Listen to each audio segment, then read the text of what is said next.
मेवाड़ योद्धाओं की भूमि है। यहाँ कई शूरवीरों ने जन्म लिया और अपने कर्तव्य का प्रवाह किया। उन्हीं उत्कृष्ट मणियों में से एक थे राणा सांगा। मेवाड़ के हर राणा की तरह इनका पूरा जीवन भी युद्ध के इर्द गिर्द ही बीता, लेकिन इनकी कहानी थोड़ी अलग है। एक हाथ, एक आंख और एक पैर के पूर्णतः क्षतिग्रस्त होने व शरीर पर 80 घाव लगने के बावजूद इन्होंने जिंदगी से हार नहीं मानी और कई युद्ध लड़े व जीते। जरा सोचिए कैसा दृश्य रहा होगा जब एक शूरवीर अपने शरीर में 80 घाव होने के बावजूद, एक आंख, एक हाथ और एक पैर पूर्णतः क्षतिग्रस्त होने के बावजूद जब वो लड़ने जाता था तो शत्रु सेना में भगदड़ मच जाती थी। आइए जानते हैं उस महान योद्धा की कहानी। राणा सांगा का जन्म 12 अप्रैल 1482 को मेवाड़ के सिसोदिया राजपूत वंश में राणा रायमल व महारानी रतन कंवर के घर हुआ था। राणा सांगा राणा रायमल के तीसरे पुत्र थे। राणा सांगा के दो भाई भी थे जिनका नाम पृथ्वीराज और जगमाल था।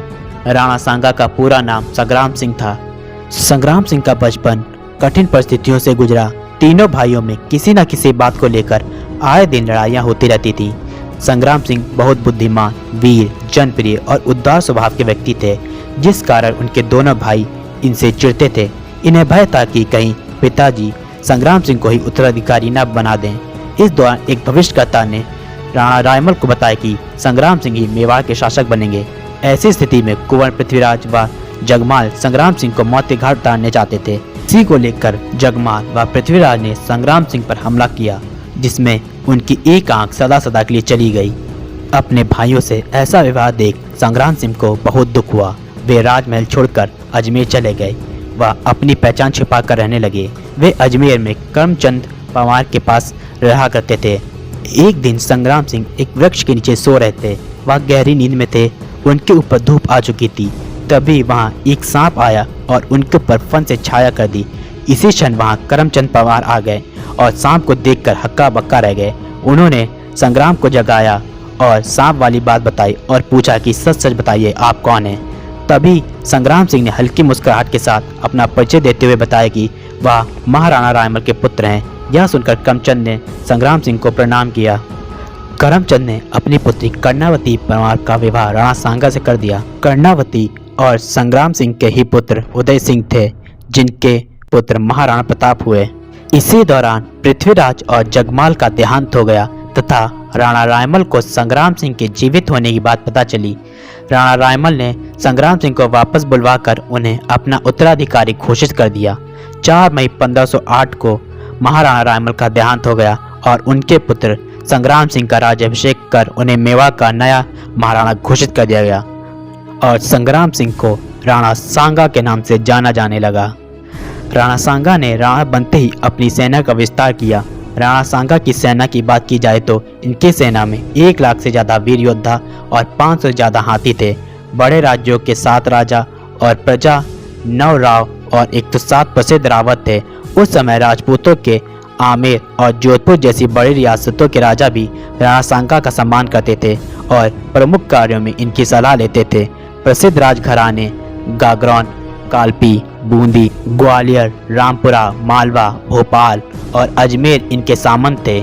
राणा सांगा की वीरता से दुश्मनों में हमेशा भय बना रहता था। उस समय दिल्ली में सिकंदर लोदी का राज्य था, गुजरात में महमूद शाह और मालवा में नसरुद्दीन खिलजी का राज्य था। इन तीनों ने राणा सांगा के भय से आपस में संधि कर रखी थी। सन 1517 में बूंदी के समीप खतौली नामक स्थान पर राणा सांगा और इब्राहिम लोदी के बीच युद्ध हुआ, जिसमें इब्राहिम लोदी को पूरी तरह पराजय हुई। इस युद्ध में राणा सांगा को 1 हाथ और 1 पैर गंवाना पड़ा। इब्राहिम लोदी बदले की भावना से अपनी सेना को संगठित कर पुनः युद्ध के लिए आया। इस बार राणा सांगा और इब्राहिम लोदी की भिड़ंत धौलपुर में हुई। दोनों में घमासान लड़ाई हुई और एक बार फिर राणा सांगा ने इब्राहिम लोदी को बुरी तरह पराजित किया। इस युद्ध को बाड़े के युद्ध के नाम से जाना जाता है। राणा सांगा ने अपने नाम का लोहा पूरे भारत में मनवाया। राणा सांगा ने अपने सामंत रायमल राठौर को ईडर की गद्दी पर बिठाने के लिए मुजफ्फर को अहमदनगर, विशाल नगर और ईडर में 3 बार हराया। इस तरह सुल्तान मुजफ्फर को गुजरात से पूरी तरह खदेड़ कर रायमल राठौर को राणा सांगा ने ईडर की गद्दी पर बिठाया। महाराणा सांगा अपनी पूर्ण सेना के साथ गागरोन के राजा की सहायता के लिए सुल्तान महमूद पर आक्रमण कर उसे पराजित किया। राणा सांगा के आदेश पर राजपूत सेना ने इलाज के लिए अपने साथ ले गई। इलाज करवाकर चित्तौड़ में 3 महीने कैद में रखकर छोड़ दिया। कैद से छूटकर महमूद ने राणा सांगा को उपहार में सोने की कमर पेटी और हीरे व रत्न से जड़ित चमचमाता हुआ मुकुट भेंट किया। 1526 में पानीपत में बाबर ने इब्राहिम लोदी को हरा दिया और दिल्ली साम्राज्य पर अपना अधिकार कर लिया। राणा सांगा को लगा कि बाबर लूटपाट करके चला जाएगा, पर ऐसा नहीं हुआ। बाबर ने भारत पर राज करने के इरादे से अपने बेटे हुमायूं को आगरा पर अधिकार करने भेजा। राणा सांगा समझ गए कि बाबर का इरादा भारत पर अधिकार करने का है, जो उन्हें मंजूर नहीं था। उधर बाबर ने बयाना के किलेदार निजाम खान को अपने अधीन कर बयाना पर अधिकार कर लिया। उस समय बयाना को पूर्वी राजपुताने का द्वार माना जाता था। क्योंकि बाबर ने बयाना पर अधिकार कर लिया था, इसलिए बाबर अब राजपुताने के द्वार पर खड़ा था। राणा सांगा को जब यह पता चला कि बयाना का किला बाबर के अधीन हो चुका है, तो उन्होंने सेना सहित बयाना की तरफ रुख कर दिया। 21 फरवरी 1527 को बयाना में महाराणा सांगा और बाबर का आमना सामना हुआ। मेवाड़ की सेना संख्या में कम थी, पर उसने मुगलों की सेना की धज्जियां उड़ा दी। राणा सांगा के आगे बाबर की एक न चली और बाबर बुरी तरह पराजित हुआ। बाबर बयाना किला छोड़कर भाग गया। मेवाड़ी सेना ने इतिहास रच दिया। इतिहास के पन्नों में बयाना का युद्ध सुनहरे अक्षरों में लिखा गया है, जो आज भी अमिट है। 16 मार्च 1527 को दूसरी बार राणा सांगा और बाबर का खानवा नामक स्थान पर युद्ध हुआ। युद्ध शुरू होते ही मेवाड़ी सैनिकों ने तबाही मचा दी। युद्ध में राणा सांगा की सेना भारी पड़ रही थी। तभी महमूद लोदी, जो राणा सांगा के सेनापति थे, भयानक युद्ध में भी राणा की ओर से लड़े थे। उन्होंने राणा सांगा के साथ विश्वासघात कर बाबर से जा मिले। अचानक हुए इस विश्वासघात से मेवाड़ी सेना का हौसला टूट गया, लेकिन वे दमखम से लड़ते रहे और इस स्थिति में पहुंच गए कभी भी जीत हो सकती है। तभी बाबर ने अपने तोपखाने का प्रयोग किया और देखते ही देखते मेवाड़ी सेना तितर बितर हो गई। इस युद्ध में बाबर की जीत हुई। इतिहासकारों के अनुसार अगर इस युद्ध में विश्वासघात न हुआ होता तो महाराणा सांगा की जीत होती। हालांकि राणा सांगा इस युद्ध में घायल तो हुए, पर वह बच निकले।